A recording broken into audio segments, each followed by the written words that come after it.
ng nanay ko para magkaroon tayo ng demokrasya. Alam ko dahil sa pinagdaanan ko this week kung ano yung sakripisyo ng pamilya ko. Kasi kung kurakot lang po kami, kung magnanakaw lang kami, madali lahat ito eh. Pero masakit na. Masakit po sa akin dahil ginagamit ako para sirain ang pamilya ko. Eh, nagbago naman po ako eh. Every day I try to be the daughter that my mom deserves. Sana po nararamdaman ninyo kung gaano kalungkot talaga. Sana alam ninyo kung gaano kahirap. How much I just miss my mom. Kasi kung nandito ang mom, hindi ganito. So my sisters told me, Chrissy, konting kiss na lang. 2 buwan na lang naman eh. At sinabi ni ate sa akin, di ba hindi ka quitter? Sinabi ni ate, di ba Chrissy, naramdaman mo naman eh. Nung nagpunta sa Zamboanga, nung nagpunta sa Iloilo. Ano bang sinisigaw ng mga tao? And I said, but ate, a person can only take so much. And ate said, don't cry. Kasi pag umiyak ka, si Noy ang nababother. Dahil di ba ang pinromise ni Noy, aalagaan niya tayo. So you have to be strong for Noy. So, they told me, sinabi ng 3 kapatid ko, you go there and you hold your head up high. Because you know deep down that you're a good person. And that Chris, at the end of the day, pag hindi ka na sikat, pag wala nang nanonood sa'yo, sino bang tatakbuhan mo? Ang pamilya mo.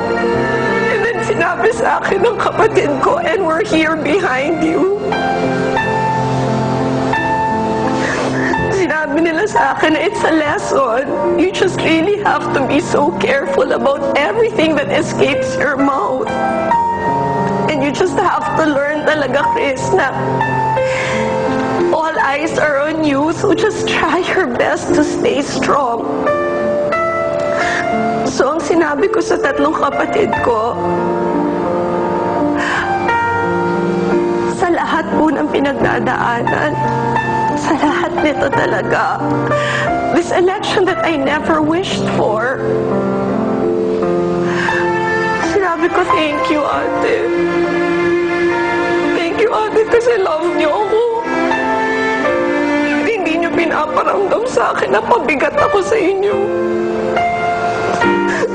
And I text Noy. I text Noy to say, Noy, win or lose ko anong mangyari. Please know we've tried our very best.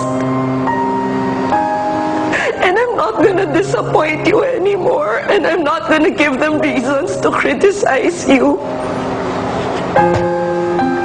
Alam niyo yung nangyari dito last week. Tapos na ho yun at sana nga talaga tapos na. Pero alam ko naman po hindi pa tapos eh. Kasi hanggang matapos tong eleksyon na to, lahat naman talaga na pwedeng mabato, babatuhin eh. Pero isa lang ang mensahe ko, hindi naman po ako ang tumatakbo. Sige na ho, gamitin niyo ako talaga. Kung gusto niyong sirain si Noy, kung ako na lang ang kasiraan ni Noy, sige, gamitin niyo po ako. Pero pwede ko pong ipagmalaki. Mabuti po ang pamilya namin. Nagmamahalan po ang pamilya namin. At minamahal po namin ang bayan natin. Kaya po lahat nito pinagdadaanan namin. Maraming salamat sa lahat na nagparamdam sa akin. That they're behind our family and that they continue to support Noynoy whether I'm his sister or not. And to my sisters, kay Ate, kay Pinky at kay Viel, thank you for taking the place of Mom. Thank Thank you for still loving me kahit na nagkakaroon ng gulo dahil sa akin. And to my ABS-CBN family, thank you very, very much for not giving up on me.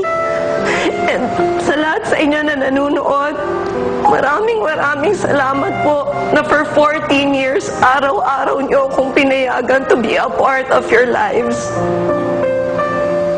I am not perfect. I will never be perfect.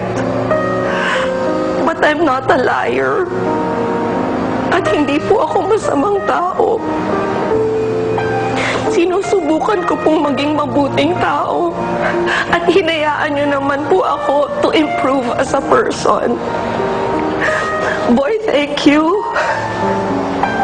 Thank you for giving me the space last week. I don't know what else will happen. I wish I knew. But this is the reality of life. Ito po ang eleksyon dito sa Pilipinas. Ito yung pagdadaanan ng pamilya. At kung meron lang po ako natutunan at pwedeng ipagmalaki sa inyong lahat, sa pamilya po ni Noy Noy, walang sikreto. Kung ano kami, nang dahil sa akin kitang-kita nyo na. So kung ano man ang magiging desisyon nyo po, you will reach that decision because you know us. And maybe by knowing our family, knowing how we were brought up, and knowing kung sino mga magulang namin, sana po, naandyan kayo para sa amin. Thank you. Maraming salamat, Kristen. Mga kaibigan, magbabalik po ang The Buzz.